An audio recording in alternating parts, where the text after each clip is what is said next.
여러분, 복음하면 보통 뭐가 떠오르시나요? 아마 많은 분들이 어떤 구원의 한순간 딱 그 장면을 생각하실 텐데요. 그런데 만약에요, 이 복음이라는 게 그것보다 훨씬 더 큰 하나님 나라라는 거대한 현실 그 자체라면 어떨까요? 오늘 바로 이 놀라운 관점에 대해서 한번 제대로 파고 들어보겠습니다.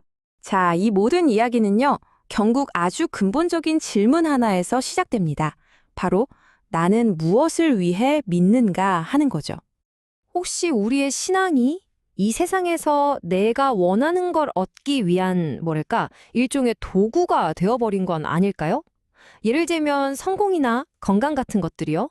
솔직히 우리 기도 내용을 한번 들여다보면요. 이런 것들이 많죠. 돈 많이 벌게 해주세요. 건강하게 해주세요. 우리 아이 잘 되게 해주세요. 사람들한테 인정받게 해주세요. 물론 이게 나쁜 건 아니에요. 하지만 신앙의 최종 목적지가 여기가 되면 그때부터 문제가 생기기 시작합니다. 한번 상상해 보세요. 이 모든 기도가 다 이루어졌어요. 그럼 그 다음은요? 여기에 바로 치명적인 함정이 있는 겁니다. 목표를 다 이루고 나면 더 이상 믿음이 필요 없어지고 기도는 멈추고 열정은 차갑게 식어버리는 거죠. 마치 신앙의 유통기한이 생겨버리는 거예요. 바로 이 지점에서 우리가 복음을 얼마나 크게 오해하고 있었는지가 드러납니다. 복음은 세상적인 성공을 얻게 해주는 수단이 아니거든요. 완전히 다른 차원의 현실, 바로 하나님 나라 그 자체를 이야기하는 겁니다. 핵심은 이거예요. 구원은 그냥 죽어서 천국 가는 티켓 끊는 게 아니라는 거죠. 지금 이 땅에서부터 시작되는 새로운 현실, 그러니까 하나님의 다스림이 임하는 하나님 나라로 우리를 초대하는 것, 그게 바로 구원입니다. 그러니까 결국 복음의 메시지랑 하나님 나라의 메시지는 그냥 똑같은 거라고 보시면 돼요. 뗄래야 뗄 수가 없는 거죠. 이 관점으로 보면요, 구원은 땡 하고 끝나는 단 한 번의 이벤트가 아니라 우리 평생에 걸쳐서 이어지는 긴 여정이 됩니다. 이게 또 재밌는 게 세 단계로 딱 나눠서 볼 수 있거든요. 자, 이 여정에는 과거, 현재, 미래가 다 있어요. 과거는 우리가 이미 받은 구원, 현재는 지금 우리가 믿음으로 살아내면서 이루어가는 구원, 그리고 미래는 우리가 마지막에 받게 될 최종적인 구원. 이 세 가지 시제가 다 합쳐져야 진짜 구원을 온전히 이해하는 겁니다. 여기서 진짜 놀라운 파트너십이 드러나는데요. 시작은 100% 하나님의 은혜였어요. 우리가 한 건 정말 아무것도 없죠. 그런데 현재는 달라요. 이젠 우리 책임이라는 거예요.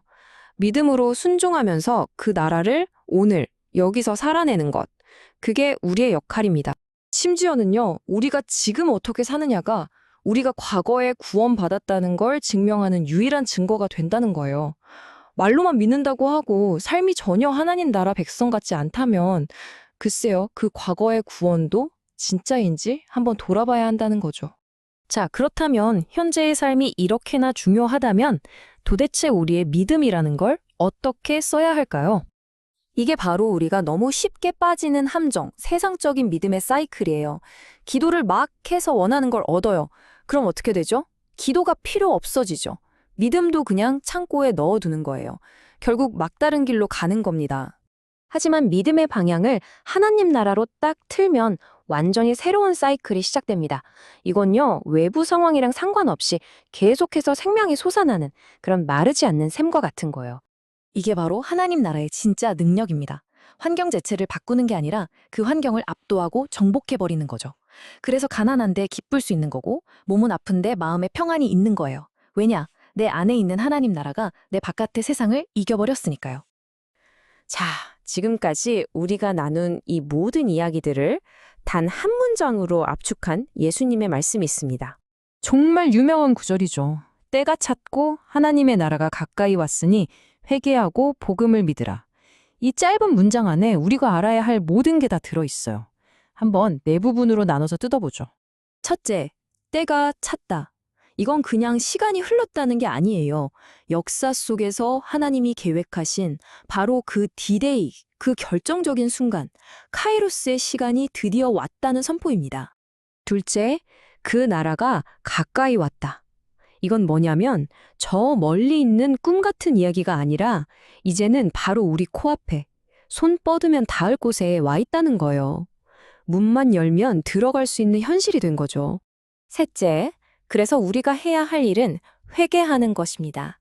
이건 그냥 잘못했어요 하고 마는 게 아니라 세상 나라를 향해서 전력 질주하던 삶의 방향을 180도 유턴해서 하나님 나라를 향해 달려가는 거예요. 완전한 방향 전환이죠. 그리고 마지막, 복음을 믿으라. 여기서 말하는 복음, 그 기쁜 소식이 뭘까요?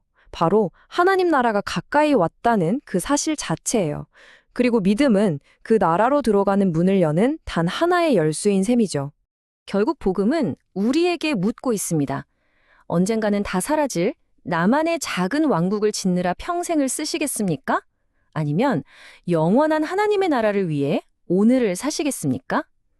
이 이야기가 끝났을 때 여러분의 삶은 과연 어떤 나라를 세우고 있을지 한번 깊이 생각해 보시면 좋겠습니다.